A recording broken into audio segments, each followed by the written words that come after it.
सुबह सुबह हम लोग अपना गाड़ी उठा के चल दिए थे सेल्फ स्टडी के लिए। सेल्फ स्टडी मतलब दोस्त के घर। उसके बाद हम लोग भूल चुके थे कौन सा फ्लोर है, और हम 16 फ्लोर पे थे। व्यू चेक करो भाई। उसके बाद हमें पता चला कि भाई हमारे पास तो जब गृह प्रवेश हुआ था तो हमारे पास, मैंने ही बनाया था वो कार्ड, वो मेरे पास ही था। तो चेक किया फिर हम लोगों ने, हम लोग को पता चला 24th फ्लोर है।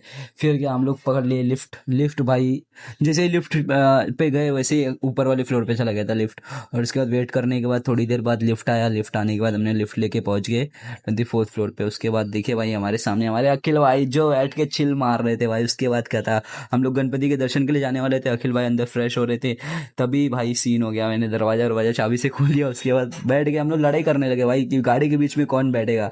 क्यों पता है, अभी तुमको पता चलेगा, ये लेजेंड है भाई। फिर मैंने बोला परमेश तुम गाड़ी पे बैठो भैया, आप गाड़ी लेके निकलो। फिर उसके बाद मैंने अखिल ने मौज मस्ती की तो भाई साहब। उसके बाद तुमको पता नहीं, लेजेंड्स को पता होगा यहाँ क्या चल रहा है भाई। छोड़ो तुम, उसके बाद यहाँ पे चलते हैं। अभी तुम लोगों को ना पार्ट 2 का वेट करना होगा, क्योंकि हम लोग अभी गणपति का दर्शन करने जा रहे थे।